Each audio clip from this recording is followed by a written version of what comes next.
The gift. No human should accept Captain Jace had seen many strange things since arriving on the alien planet Yadara. He had fought space pirates, eaten food that moved on its own, and even survived a storm made of burning rain. But nothing prepared him for the moment when his alien friend handed him a slave girl like she was some party favor. It happened inside the great hall of the House of Varthax. Jace had just saved Lord Jorak's only son from an ambush in the asteroid mines. The aliens were throwing a feast in Jace's honor. Tall, armored nobles with glowing eyes stood in circles, speaking in low voices. Giant crystal lights floated above the marble floor. Exotic music played softly in the background. Jace was already uncomfortable. Then Lord Zorak stood up. "Human, Captain Jace," the noble said in his deep voice. "Your bravery saved my bloodline. As is tradition, I present you with a gift. May she bring you comfort and loyalty." The crowd parted. 2 alien guards walked forward holding a girl by her arms. Jace's smile faded. She looked human. Almost. She was small, thin, barefoot, and trembling. Her clothes were nothing but thin gray rags, and her arms and legs were bruised. A strange metal collar blinked around her neck. She didn't look at Jace. She kept her eyes on the ground like she wasn't allowed to exist. Is this a joke?" Jace asked, trying to hide the anger in his voice. "No joke," Zorak said proudly. "She's obedient. Never speaks unless told. A rare catch from the slave auctions of Sector 9. We cleaned her up for you." Jace's heart twisted in his chest. This wasn't a gift. This was a prisoner. But everyone was watching. If he refused, it would be seen as an insult, a rejection of Zorak's honor. And insulting an alien noble could start wars.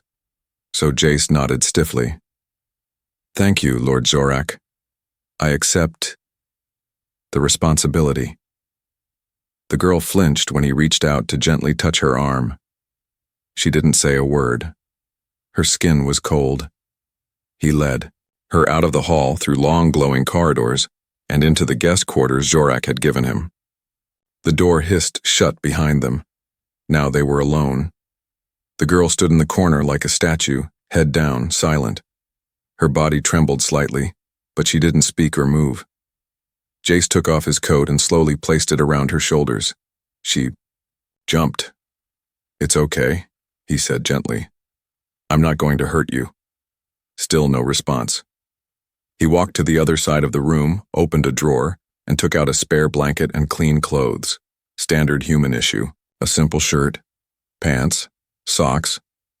He placed them on the bed and pointed. "You can change if you want. These are yours now."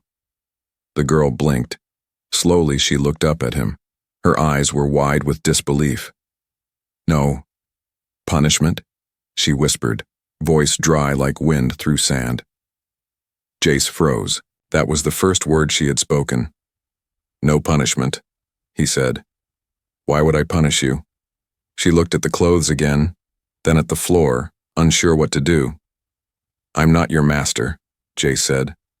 "I didn't ask for you, but I'm not letting anyone hurt you again, not while you're with me." The girl stared at him like he was speaking madness. After a long silence, she finally whispered, "You gave me clothes." Jace nodded. "You don't want to use me?" "No." "You don't want me to kneel?" "No." A tear slipped down her cheek. Her body shook harder now, but not in fear. Something else. Something older. A feeling she had forgotten. Hope. Jace sighed and sat down at the far end of the bed. "Look," he said, keeping his voice soft. "I don't know your name. I don't even know if you have one. But whatever they did to you before, and it's over, I promise." The girl moved slowly toward the clean clothes. Her hands touched the soft fabric like it was made of gold. Her lips trembled. "My name," she said very quietly, "was taken from me." Jace nodded. "Then we'll find you a new one." She finally met his eyes, and in that moment, something changed in the room. She was no longer a silent object given as a prize. She was a person, again. But outside that room others were watching, and some didn't like what the human had just done. Not at all. You may speak freely now. The room was quiet the next morning, but something had changed. She was no longer standing like a frozen doll. She was curled under the soft blanket, fully dressed in the clothes Jace had given her. Her eyes were closed, but her hands clutched the edge of the blanket tightly, like she was afraid it might vanish. Jace didn't wake her. He just watched for a while, sitting near the window. The alien sky outside was dark purple, glowing with 2 rising suns. He sipped lukewarm tea and wondered what he had gotten himself into. Was she really just a gift? Or was there something more going on? A soft sound broke the silence. She had opened her eyes. For a moment she looked confused, like waking up in warmth and safety was something unfamiliar. Then she sat up quickly, pulling the blanket close to her chest, scared she'd be punished for oversleeping. You're safe, Jace said, standing slowly. There's no schedule. You can rest, eat, speak, do whatever you want. The girl looked at him uncertain. You may speak freely now, he said again, gently. She blinked. Her voice was small. Are you testing me? No. Will you hit me if I speak too much? No. Her hands shook. She looked down. Then slowly, painfully, she whispered, I used to love mornings. Jace tilted his head. You did? The girl nodded. On my planet, before I was taken. We had dew on the grass. I would sit with my mother, drink warm root milk, and listen to the wind through the glass trees. Jace leaned forward, trying to catch every word. What happened to your family? She closed her eyes. Our world fell. I was taken before I even knew what happened. They said I was lucky to be sold instead of eaten. Jace clenched his jaw. He had heard rumors about such planets, those that lost their defenses and were picked clean by slavers, but hearing it from her lips made it real. What do they call you? He asked softly. Subject 928. That's not a name. She looked at him again. It's the only one I was allowed. He knelt down to her level. We'll change that, but not today. Today, you choose. Do you want food? A shower? To sleep again? Whatever you want. She paused, then whispered, May I have it water? He smiled. Of course. He walked to the small purifier and poured her a clear glass of water. When he offered it to her, she took it with 2 hands, carefully, like it was fragile treasure. She drank slowly, savoring every drop. No one had ever served her before. Later he brought her food. Simple earth rations, soft bread and fruit paste. She stared at the plate. It's not poisoned, he joked softly. I believe you, she said, then surprised both of them by smiling just a little. After breakfast, Jace gave her a soft towel and showed her the washroom. She disappeared behind the door. The sound of running water filled the room. Jace sat down again, his mind racing. She wasn't just some random girl. She spoke clearly, remembered traditions, described nature. She had once lived a good life, a real one. He had to know more. When she returned, her wet hair was combed and tied neatly. Her posture had changed too. She no longer looked like a slave. She looked like a person trying to become free. Jace handed her a small notepad and pen. Draw or write anything. Your memories, feelings, even dreams. You don't have to show me. It's yours. She stared at the items in shock. Why? She asked. Why do you care? He paused, then answered honestly. Because someone has to. She held the pad like it was magic. But the moment was cut short. A soft beep echoed from the wall communicator. This is Guard Captain Velk. You are requested to appear before Lord Zorak. He demands to inspect his gift. Immediately. The girl froze. Jace stood, anger building in his chest. Tell him I'm coming. Alone. She grabbed his arm. Don't anger them, please. You don't understand how they punish. I'm not afraid of them, Jace said calmly. and I won't let them touch you again." Her eyes filled with tears.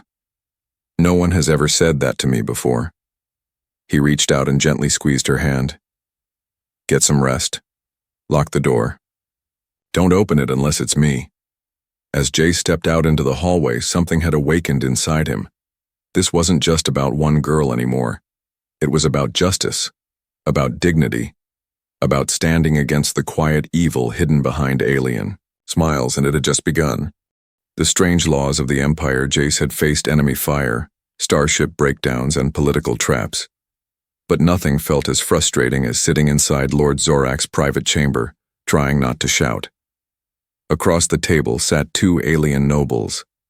Their armor shone like polished stone. Their long faces were unreadable. One of them finally spoke. "You accepted the gift," said Councillor Turnick, folding his thin fingers. "Why are you now refusing to use it?" "She's a person," Jace said slowly. "Not a thing." "She is legally yours," said the other noble, Councillor Grax. "The collar proves ownership. You signed the record by accepting her." Jace clenched his fists. "I only accepted to avoid insulting Zorak. I didn't sign anything." "Verbal acceptance counts. Under Ydaran tradition, that's as binding as a blood pact." Jace leaned forward. "So what? She belongs to me forever now?" "Yes," Grax said calmly. "Unless you sell her, trade her, or release her." "Then I choose release." The room went quiet. Then Turnick chuckled, a dry, cold sound. "You can't release her, not without approval from the registry, and the registry only approves freedom when the property has no economic value." "She's not property," Jace snapped. "To us she is," Turnick said. "And if you break our law, you insult our honor. Are you prepared to go that far, human?" Jace stared at them, jaw tight. He stood up. "You want me to play by your rules? Fine, but don't expect me to follow them forever." He turned and walked out, not waiting to be dismissed. Back in his guest quarters, the girl sat by the window, drawing circles in the notepad. She didn't look up as he entered. "I heard the guards talking," she said quietly. "They say you're causing trouble." Jace sighed and sat beside her. "I tried to set you free." She turned her head. "And?" They said no. Her face didn't change, but her hands squeezed the pen harder. "They never say yes. I've seen others try. Some owners beg the council. Nothing happens. Freedom is just a dream." Jace stayed quiet for a moment. "That dream's not over yet." She looked at him now. Her eyes were still guarded, but something inside was slowly warming. "You don't give up easily," she whispered. "Nope," Jace replied, managing a small smile. "It's a human flaw." That made her smile a little too. Later that night, Jace couldn't sleep. He sat by the glowing data pad, digging into alien records. At first, most files were locked behind noble access. But Jace knew a few tricks thanks to his time in military intelligence. He found what he was looking for, a section on slave law, and one line caught his eye. "Any being who carries noble or royal blood may not be owned, sold, or traded under Sector Treaty 3-91 unless proven otherwise in trial." He stared at it, stunned. Was it possible? She had mentioned something. Glass trees, root milk, a mother in a flowing blue robe. The details didn't match common slave colonies. He quickly tapped the console and pulled up history files. One planet. Matched her story. Althera 4. Destroyed 10 years ago during the border war. Its royal family was declared missing. Survivors were never found. Only children had been taken alive, sold secretly in the underground markets. His heart beat faster. Was she one of them? The next morning he found her sitting quietly, holding the small plant he had placed by the window. She touched its leaves, gently as if remembering something. "I need to ask you something," Jace said. She looked at him. "What is it?" "Do you remember the name Althera?" Her eyes widened. I I haven't heard that name in so long. Was that your home? She nodded slowly. Yes. Do you remember anything about your family? She paused. My mother was called Lady Mira. My father wore a black cape with a golden crest. They used to host something called First Light Feast on the rooftops. Jace leaned forward, his voice soft. I think you're not just any girl. You might be a missing princess. She froze. No, she whispered. They said my blood meant nothing. They said my world was gone. Jace shook his head. They lied. He showed her the data pad. Her eyes scanned the screen. Her hands trembled. If we can prove who you really are, Jace said, they'll have to set you free. They'll have no choice. Tears filled her eyes. But what if they destroy me before that happens? Jace stood. Then I'll make sure they don't, I swear it. She looked up at him with a different expression now. Not just hope, trust, real trust, and for the first time since arriving, she spoke without fear. My name, she said softly, is Elira.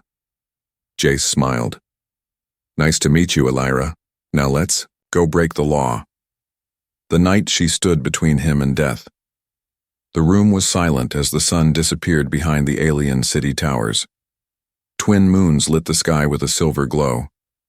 But inside Jace's guest quarters, the air felt tense, almost like something was watching. Elira stood by the window. She had changed. Her posture was no longer weak. She moved with purpose now. She was not just surviving, she was remembering who she really was.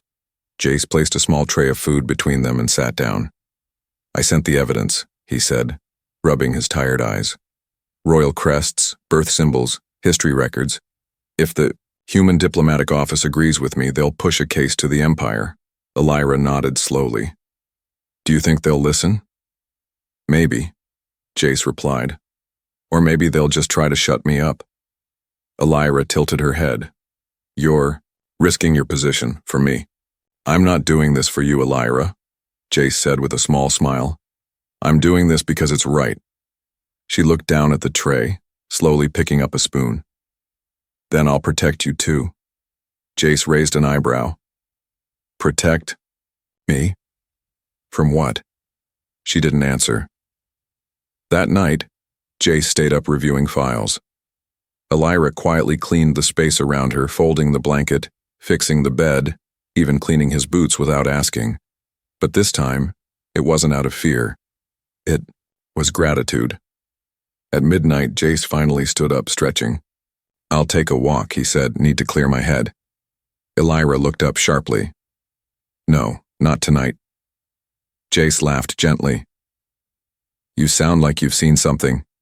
She didn't laugh. Her voice dropped. Something feels wrong. Please. Stay inside. Jace looked at her, then at the door. I'll just go to the garden for 5 minutes.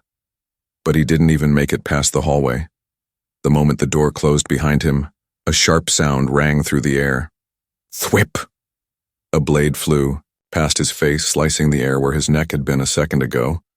Jace dropped to the floor. Behind a pillar, a dark figure moved fast, wearing tight armor, its face hidden behind a silver mask. An assassin. The alien pulled out a second blade and charged. Jace rolled to the side, pulled his small sidearm, and fired. But the enemy dodged. Like a shadow, the assassin kicked him hard in the chest. Jace hit the wall, dazed. His gun slid away. The blade came down, but it didn't land. No! A figure slammed into the assassin from the side, small, fast, and furious. It was Elira. She had thrown herself between them without thinking. The blade meant for Jace's chest tore through her shoulder. Blood sprayed. She screamed, but didn't fall. She kicked the assassin backward, grabbed Jace's weapon, and aimed with shaking hands. The assassin vanished in the shadows, fleeing. Jace grabbed her before she collapsed. Elira, what did you do? She was pale, bleeding badly. I told you I'd protect you. Why? Because you saw me, she whispered. Not as a gift, not as a thing, as me. Jace lifted her up carefully and ran back inside. He placed her on the bed, activating his medical kit. His hands worked fast, sealing the wound, stopping the bleeding. Elira clenched her jaw, her fingers digging into the blanket. Jace pressed a scanner to her chest. Pulse is weak, but you'll live. She blinked at him. I'm sorry. For what? Saving me? For not being strong enough. Jace shook his head. You were strong enough to stand between me and death. No one's ever done that for me. Tears rolled down her cheeks. You gave me a name, and I almost lost it. You're not losing anything, Jace said. You're not a slave anymore. You're Elira, and I swear this ends with your freedom. Outside, the hallway lights flashed red. Security bots swarmed the area, but inside that room, a human and an ex-slave, now a princess, sat side by side, covered in blood and courage, and for the first time, they weren't just protecting each other, they were fighting for something bigger. The hidden princess and the human Elira was healing, but slowly. The stab wound on her shoulder had closed, but Jace knew the real injury wasn't on her body. It was deeper. She rarely spoke now. She sat by the window most days, silent, watching the alien sky like she was searching for something lost long ago. The datapad Jace had given her rested on her lap, untouched for 2 days. Until today. Jace came in carrying warm soup, but froze when he saw what she had drawn. On the screen was a crest, a symbol made of stars and 3 curved lines. It looked simple, until Jace remembered where he had seen it before. Althira's royal crest. You remember it? He asked. Elira nodded once. It was on my father's cape. Jace placed the soup down slowly. Elira, this proves it. You really are the princess they lost. She didn't respond right away. Then she whispered, what does that even mean now? My world is dead. My people are gone. All that's left is me. That's enough, Jace said firmly. You being alive changes everything. Elira turned toward him. Her voice was quiet but steady. What if they don't believe us? Then I'll make them believe. We have your bloodline, your memories, that crest, and now, your voice. She looked down. My voice was stolen years ago. Jace sat beside her. Then take it back. Later that day, he helped her dress in something new. A simple gown made of soft blue fabric borrowed from the ambassador's spare human supplies. It was the first time she wore something beautiful since she was a child. When she looked at herself in the mirror, her hands trembled. I don't know who this is, she whispered. Jace stood behind her. It's you, Elira, the real you. She stared into the mirror. I don't look like a slave anymore. That's because you never were. That evening, an unexpected visitor arrived. A human woman in formal military dress stood at the door, flanked by guards. Captain Jace, she said. I'm Lieutenant Harris from the Human Diplomatic Corps. We received your file. I'm here to speak with the girl. Jace nodded. Her name is Elira. She speaks for herself now. Elira stepped forward slowly, shoulders square, chin raised. Lieutenant Harris looked surprised, but impressed. Elira spoke clearly. I remember the council, room of Althira, the smell of moonflowers. My mother's voice before she sent me to hide in the tunnels. I remember the sound of lasers, the screaming, the silence after. There was a long pause. Then Harris pulled out a small scanner. May I? Elira nodded. The scanner beeped. The lieutenant's eyes widened. Royal genetic code detected. Match. 99-94%. She looked up at Jace and Elira. This changes everything. But not everyone was ready for change. As soon as word got out, messages flooded in. Alien nobles whispered of rebellion. Zorak refused to accept the claim, saying the human forged lies to gain influence. Jace laughed bitterly. Typical.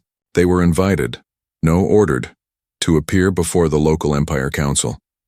If you're telling the truth, Harris warned, they'll either free her or try to silence her forever.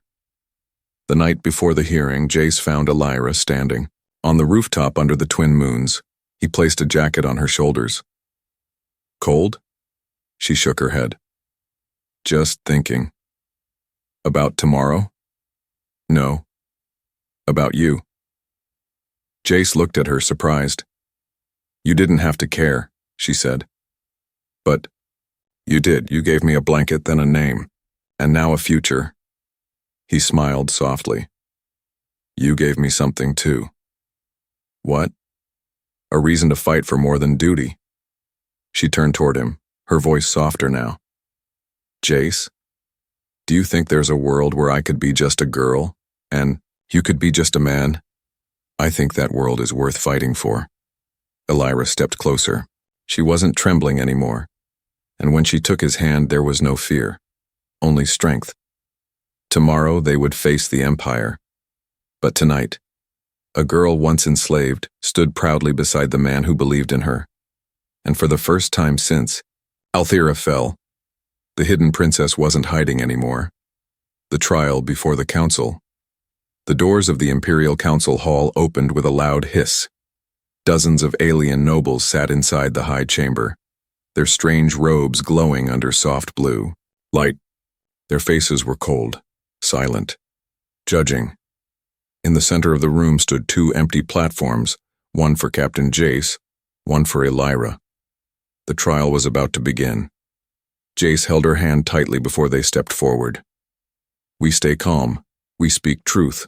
No fear. Elira nodded, but her heart was racing. The same council that once approved her slavery would now decide her freedom. Lieutenant Harris sat in the front row. She had done everything she could. Now the outcome rested on what happened in the next few minutes. A gong sounded. Lord Zorak rose, standing tall like a statue made of bone and metal. Human, he began coldly.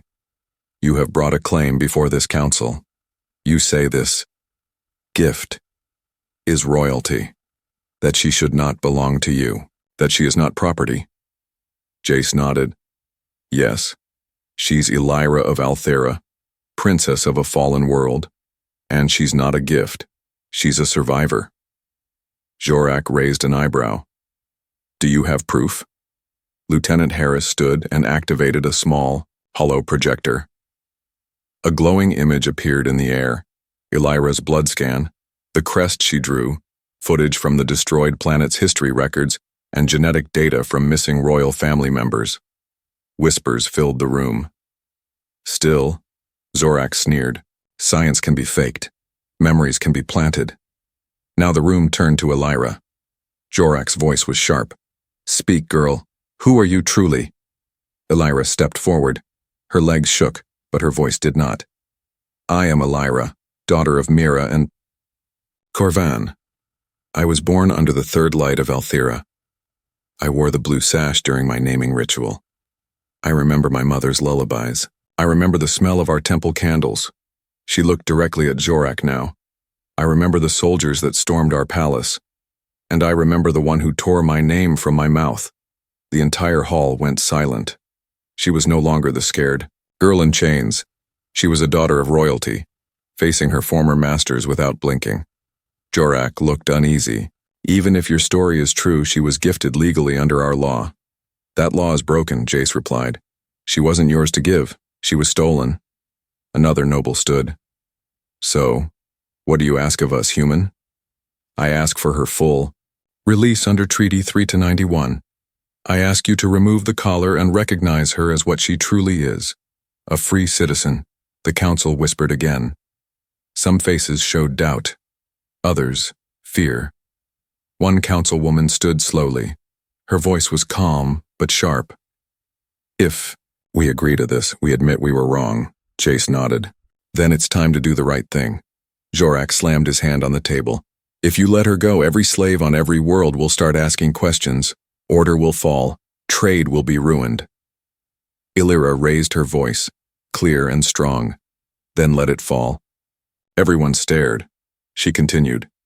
You fear losing control, but I lost everything. My name, my family, my world. And still, I survived. You can't break me anymore. A soft beep rang through the room. A messenger drone floated down and passed.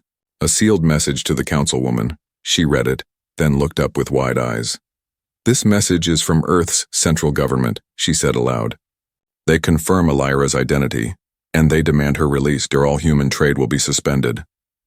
The council chamber exploded with angry voices, but it was done. The vote was held. The verdict, 6-5, in favor of Elira's freedom. Jorak slammed his seat and stormed out. A guard walked forward. With shaking hands, he deactivated the collar around Elira's neck. It fell to the floor with a soft clink. Elira touched her bare throat, eyes wide with emotion. Jace stepped beside her, whispering, "It's over." She looked at him and shook her head. "No, it's just beginning." Outside the council building, dozens of alien slaves stood watching. When they saw Elira walking out, head high, no collar, they gasped. And then, they bowed, one by one. She didn't tell them to. They did it because they saw something they never expected. Hope. A new bond. A new beginning. Elira stood at the edge of the landing platform as the starship warmed up behind her. The wind from its engines lifted her soft blue cloak, now marked with the royal crest of Althera, restored at last. But she wasn't leaving yet, not without him. Jace stepped out of the building wearing his officer's coat, freshly cleaned and pressed. A new badge sparkled on his chest, awarded for courage and diplomatic service. But that wasn't what he was proud of. It was her. "You sure you're ready to go back to Earth?" he asked, stepping beside her. Elira looked at the sky. "Earth was never my home, but maybe it's the best place to start something new." He smiled. "No more chains. No more trials." "No," she said softly. "Only choices." There was a pause between them. A warm silence. "You could stay here," Jace offered. "The council might need someone like you to help change the old ways." Elira shook her head gently. "They won't listen to me yet. Not truly. But they saw me. And that's enough. For now." She looked into his eyes. "But I won't go alone." Jace blinked. "You won't?" She stepped closer, her voice lower, steadier. "You gave me a name. You gave me space. You never touched me without permission. You didn't try to save me. You helped me save myself." Her fingers reached for his hand. "Come with me. Not as a guard. Not as a hero. Just as you." He chuckled. "You sure about that? I snore sometimes." She laughed. "I've survived worse." When the starship lifted off, the port workers looked up. Inside the ship, Elira stood in the center chamber, staring at a window filled with stars. Jace walked in, holding 2 cups of tea. "There's a small Earth city in the north. Quiet. Peaceful. Has real trees, not glass ones, but you might like them." Elira turned, accepting her cup. "If I plant moonflowers there, will they grow?" "They'll probably freeze." "Then I'll teach them how to bloom in the cold." Jace raised his cup. "To new roots." She smiled, clinking hers softly against his. "To freedom." Months passed. On Earth, Elira began speaking publicly. Not as a princess, but as a survivor. She told her story in simple words. Her voice shook at first. But people listened. Humans, aliens, even former slaves. She became more than a girl with a royal past. She became a voice for those who still had none. One evening, under Earth's single pale moon, Jace walked into their quiet home. Elira sat on the porch, her feet bare, planting strange glowing seeds into the dirt. He raised an eyebrow. "Moonflowers?" She nodded. "These ones will grow. I can feel it." Jace sat beside her. "You've changed everything, you know." Elira looked at the stars. "No, we did." He tilted his head. "So, what now?" She thought for a long moment. "Now we live," she whispered, "without chains, without collars, without fear." She looked at him with soft eyes. "And maybe one day we build something that lasts." He reached for her hand. This time it wasn't a rescue. It was a promise. Far away, in quiet corners of the galaxy, other girls in collars whispered her name. Elira, the princess who stood up, the human who stood with her, and the story that began with a gift no man should accept, ended with a love the stars would never forget. The end.